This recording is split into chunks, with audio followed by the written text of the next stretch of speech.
विधानसभा में उठाए एमएसपी भावांतर योजना व नगर निकाय चुनाव पर सवाल।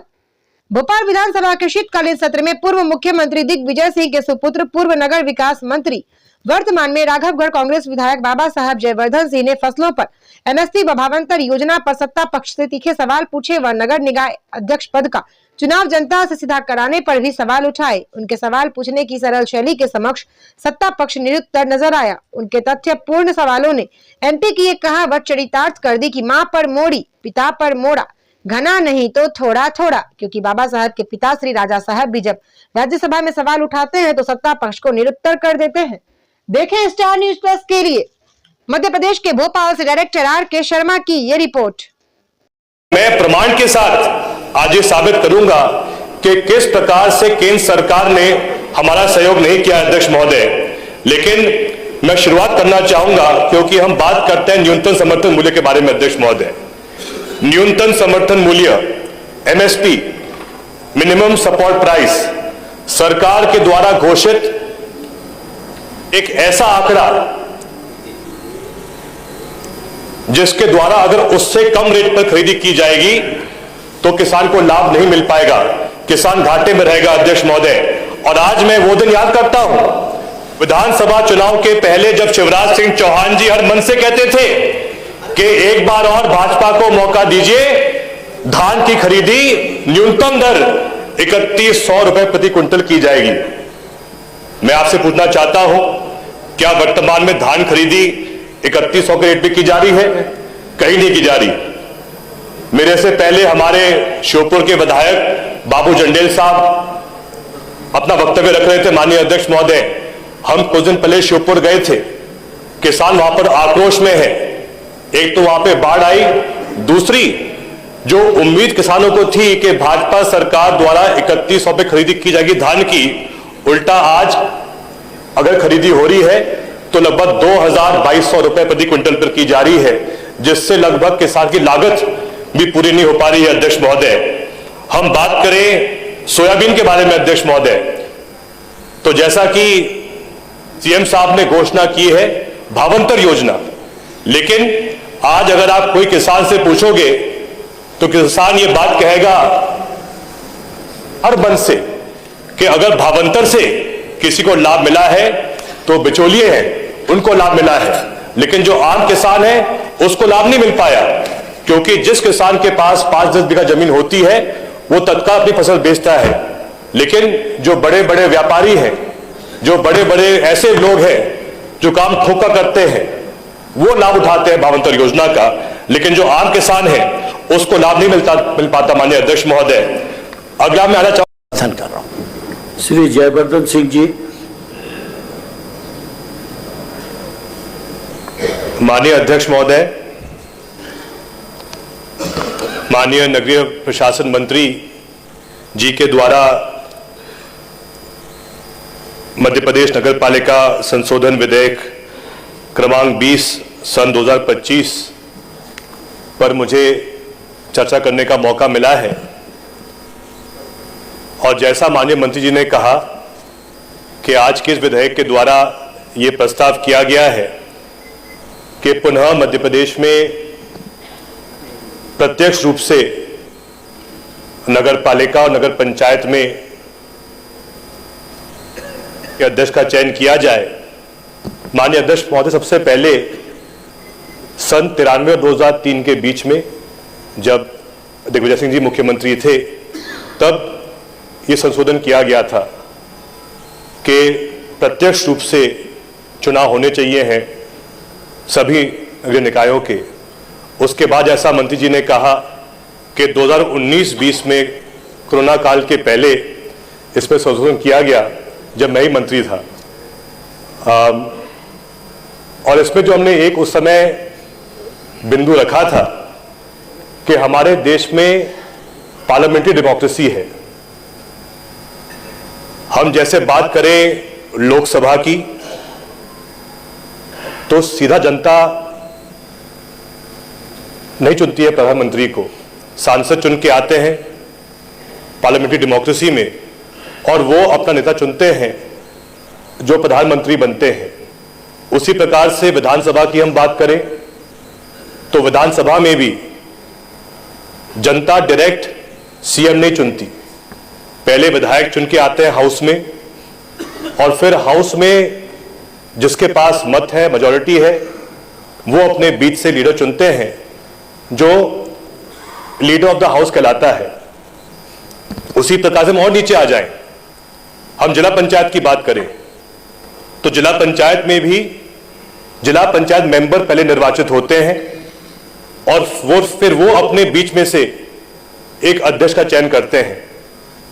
हम आधा जनपद के ऊपर, तो जनपद में भी जनपद मेंबर पहले निर्वाचित होते हैं और वो फिर चयन करते हैं अध्यक्ष का। अब अगर वर्तमान में कोई जगह ऐसी है जहां सीधा निर्वाचन मुख्य प्रतिनिधि का होता है तो पंचायत में होता है, जहां जरूर पंच चुन के आते हैं, लेकिन पंच सरपंच का निर्वाचन नहीं करते हैं। पंच का अलग दायित्व रहता है, लेकिन यहां हम सब जानते हैं कि लगभग पंच का योगदान ना के बराबर रहता है। जो भी निर्णय है सरपंच, पंचायत सचिव और रोजगार सहायक ही लेते हैं। तो सरपंच के पद को छोड़ के अब एक दूसरा सिर्फ नगर पालिका अध्यक्ष का पद ऐसा रहेगा जहां अध्यक्ष प्रत्यक्ष रूप से चुना जाएगा जनता के बीच में। लेकिन जो बात माननीय मंत्री जी कह रहे थे, जिसका उल्लेख एलन जी ने भी किया था, कि एक बात इस पर जरूर ये आती है कि जो दबाव या प्रभाव एक पार्षद का रहता है अध्यक्ष के ऊपर, वो कम हो जाएगा। लेकिन मैं माननीय मंत्री जी से ये निवेदन करूंगा, क्या वो उचित है या अनुचित है? क्योंकि आखिर पार्षद वो व्यक्ति होता है जो निर्वाचित होता है। अगर चुनाव होते हैं अप्रत्यक्ष रूप से दबाव रहता है पार्षद का, अध्यक्ष सतर्क रहता है कि नहीं, अगर हम इनकी सुनवाई नहीं करेंगे तो कहीं वो हमारे खिलाफ हो सकते हैं। लेकिन जैसे ही वापस अभी प्रत्यक्ष रूप से चुनाव होंगे तो कहीं ना कहीं पूर्ण रूप से जो भूमिका पार्षद की है वो खत्म हो जाएगी।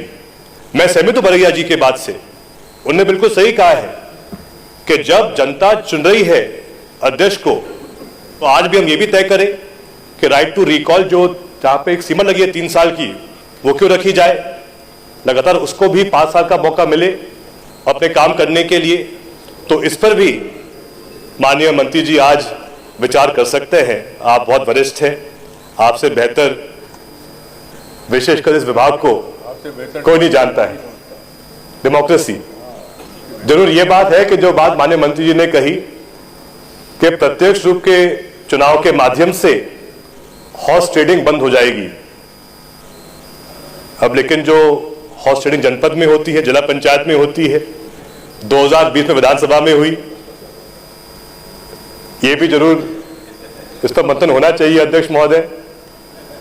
जो लोग हॉर्स बन के ट्रेड हो जाते हैं घोड़े जैसे, क्या उन पर कार्रवाई नहीं होनी चाहिए? क्या इसमें भी हम कोई ऐसा ना रखें, कुछ विषय, कोई नियम जिसके द्वारा जो व्यक्ति जनमत को बेच के 20 कार्यकाल में ही पार्टी बदल देता है, क्या उस पर कार्रवाई नहीं होनी चाहिए है? क्या वो अपमान नहीं है लोकतंत्र का?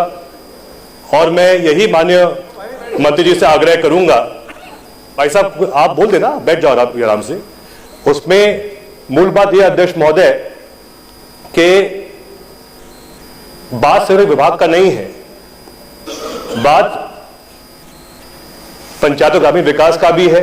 हमारे प्रदेश में 10-12 साल से चुनाव नहीं हुए हैं, मंडी के चुनाव नहीं हुए हैं, सहकारिता विभाग में वो सब खंडित पड़े हैं, प्रशासक बैठे हुए हैं। मैं माननीय मंत्री जी से आग्रह करूंगा कि आप सबसे मुखर आवाज है कैबिनेट में भी, तो जरूर जब अगली कैबिनेट हो तो आप सीएम साहब से आग्रह करें कि एक स्ट्रीमलाइन हो सभी विभागों में, और चुनाव अगर जनपद के भी ऐसे हो तो आप उस पर विचार कर सकते हैं। लेकिन जरूर जो चुनाव हो ही नहीं पा रहे मंडी के, सहकारिता के, वो भी होने चाहिए। माननीय अध्यक्ष महोदय, मेरा एक और पॉइंट रहेगा, बस 2 मिनट की बात, विषय से अलग है, लेकिन जो बात कल कही थी पूर्व अध्यक्ष श्री शर्मा जी ने, बहुत गंभीर विषय है अध्यक्ष महोदय। अब हम बात करें भोपाल, इंदौर, जबलपुर, ग्वालियर की, तो इनके पास प्रशासनिक अमला होता है। जहां कोई भी शासकीय जमीन पर कब कोई कब्जाधारी होता है तत्काल उस पर कार्रवाई होती है, क्योंकि एक नगर निगम के पास पर्याप्त बल होता है, संख्या होती है कि कोई भी व्यक्ति अवैध रूप से अतिक्रमण नहीं कर सकता है।